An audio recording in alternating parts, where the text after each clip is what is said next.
a mais uma aula da Escolinha Pitágoras, mais uma aula de função. E hoje aquela aula onde você fica assim, aparecem uns diagramas e eu nunca entendo aquilo. Aí a questão me pergunta, se existe função de um diagrama em relação ao diagrama, eu nunca sei se tem função ou não, olhando para aquelas setas que bagunça minha mente. Vamos desbagunçar isso hoje, tá bom? Vamos descomplicar essa matemática. Fica até o final e você vai começar a entender isso, tá bom? A noção de função por meio de conjunto. Bora estudar. Muito bem, eu vou te mostrar no primeiro e no segundo caso, quando tem função, quando existe função. E no terceiro e quarto caso, quando não existe função. Memoriza aí na sua memória, no seu HD, que vai dar certo. Olhe para cá, para o diagrama A e para o diagrama B. Você já entendeu na aula anterior, né? Domínio, contradomínio, suas imagens e tudo mais. Perceba o que é que faz com que isto tenha, nesse caso, há uma função de A em B. Função de A em B. Tem. Por que que tem? Todos os elementos de A, eles aqui, tem um correspondente em B. Verdade. O menos 2 corresponde ao menos 6. O menos 1 corresponde ao menos 3. O 0 corresponde ao 0. O 1 corresponde ao 3. E o 2 corresponde ao 6. Muito bem. Cada elemento de A corresponde a um único elemento de B. Isso é verdade. Olha aqui, ó. Cada um tem um elemento de B para si. Então, por esses dois fatores, existe uma função de A em B. Mas, professor, um detalhe. Professor, lá no conjunto B sobrou elemento, tem uns que ficaram sozinhos. Pode um negócio desse? Pode. Claro que pode. Aqui é um contradomínio. Ninguém tem culpa se ele, dessa vez, não é a mesma coisa da imagem. Pode sobrar, certo? O que aqui foi dito é que cada elemento de A deve corresponder a um único elemento de B. A regra é essa, tá bom? Vamos olhar o segundo caso que também pode acontecer. Fique ligado. Calma aí, professor. Você disse que ia colocar um caso que há função, verdade? Nesse caso que você está vendo aqui, há uma função de A em B. Como assim? Essa bagunça há função? Há. Por quê? Todos os elementos de A têm correspondente em B. Isso é verdade. O menos 2 corresponde a 16. O 2 também corresponde a 16. O menos 1 corresponde a 1. O 0 a 0. O 1 também a 1. Não ficou ninguém sozinho. Eles correspondem. Cada elemento de A corresponde em B. Para cada elemento de A corresponde a um único elemento de B. Professor, isso é mentira. É não. Professor, mas aqui tem dois, ó. Esse elemento menos 1 está correspondendo a 1. E esse elemento 1 também está correspondendo lá no 1. Tudo bem. Mas está muito distante do 1 na reta numérica. Eles não são a mesma pessoa. Eles não são o mesmo elemento. Eles são elementos diferentes. Ninguém tem culpa se o menos 1 foi correspondente a 1 e também lá do outro lado da reta numérica, o 1 também se encantou com o número 1, né? Fazer o quê? Mas para o menos 1, ele é único. E para o 1, ele também é único. Concorda? Então, o mesmo caso, você aplica também aqui ao 16, com certeza. O menos 2 está distante do 2 na reta numérica.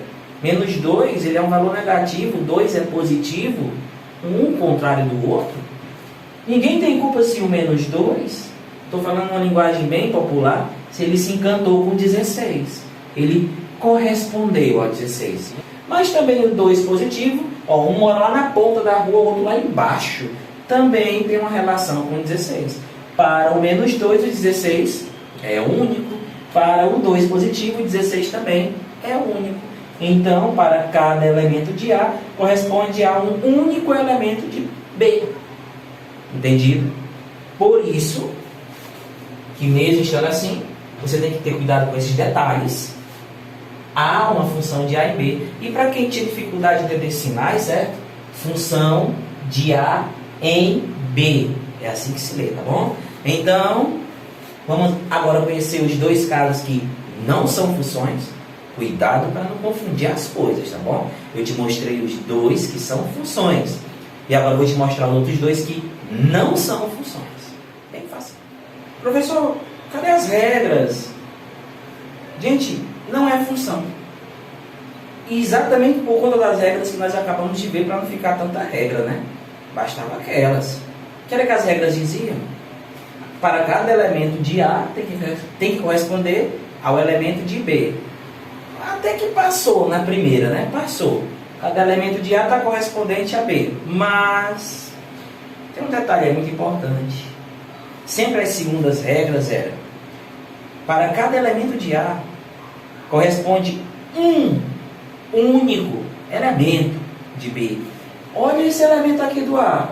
Olha a situação aqui. 1, 2, 3. Nunca. Já pronto, já está determinado. Não é função. Professor, mas aqui tem um ligado para um. Tudo bem, ele aqui seguiu a regra. Mas esse aqui de cima não.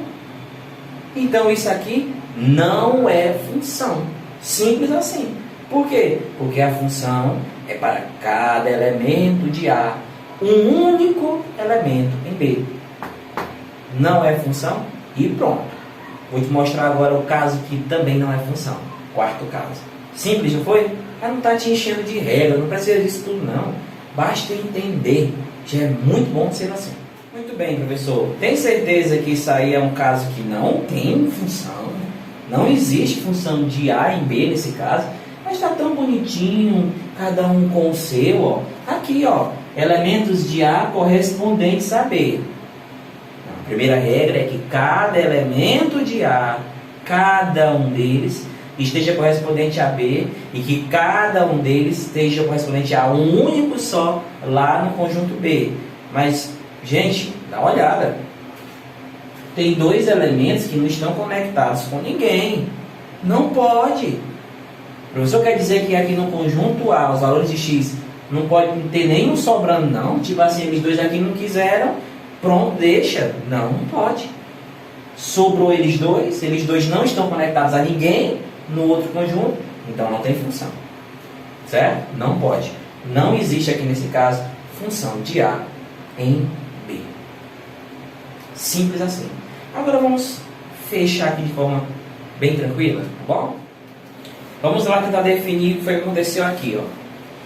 Assim, dado dois conjuntos não vazios A e B, certo? Que nem vocês viram várias vezes, a função de A em B é uma relação, já que eu explico melhor isso, que indica como associar cada elemento de A, os valores de X, a um único elemento de B, os valores de Y. E tá aqui, ó. Isso é a relação, ó. F de x igual a 2x, ou seja, o y é igual a 2 vezes o valor de x. Dependendo do x, que o x é a variável independente, você gera o y, que é a variável dependente. Aí está aqui, ó, o diagrama dessa situação. Ó. Quando o x é 1, então 2 vezes 1 gera o 2. Então, y é igual a 2x. X não é 1, 2 vezes x, 2 vezes 1, 2. Então, o y é 2. Por isso que eu liguei com 2. O x agora é 2, ó. Então, 2 vezes 2 é 4. Logo, o y é 4. Por isso que está ligado ao 4. E o x agora é 3. Então, 2 vezes 3, 6. Por isso que o 3 está ligado ao 6. Y é 6, porque 2 vezes x, 2 vezes 3 é 6. Isso é a relação, é o que o professor chama de lei de formação, é o que ele chama de regra, é a função em si. Então, aqui há uma função de A em B, dependendo dessa relação, porque para A em B, indica como associar, tá aqui, ó, cada elemento de A um único elemento de B. Eu acho que agora deu para clarear bem mais, não foi? Que é uma situação onde a função, isso é a função pega o x e transforma o x em um correspondente y, que está lá no outro conjunto. Por isso que você calcula. Acho que você vai clarear mais agora. O professor te pediu, me dá aí o f de 1. O que é f de 1? Gente, é o valor do y, que é o mesmo f de x, quando x vale 1. Certo? Você tem aqui, ó, f de x não é igual a 2x na nossa relação. Então, f de x é igual a 2x. F de 1 é igual a 2 vezes 1. Então, meu f de 1 é 2. Ou seja, quando meu x é 1, eu substituo lá o valor do x por 1, multiplico e sai o valor do y. O meu y é 2 quando o meu x for 1. Tá vendo? Ó? Isso funciona em qualquer um, certo? Por exemplo, aqui, usando a mesma regra, eu posso aqui fazer agora o f de 2. Ó, é só substituir, ó. E onde tem x, coloca 2. Então, 2 vezes 2 é 4. Viu aí que legal? F de 2, né? Professor, sério que é só uma substituição? É. F de 2 é 4. Então, y, quando x é 2, o y vale 4. Y igual a 2 vezes 2, que é 4. O 2 está ligado a 4.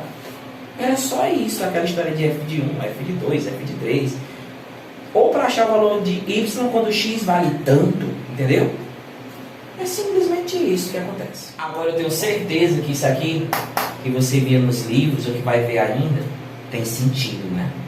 O conjunto A e B, há uma função de A e B, porque para cada valor de x corresponde um valor de y, e esse caminho é exatamente a função. E essa função é esses f de x que aparecem na sua vida.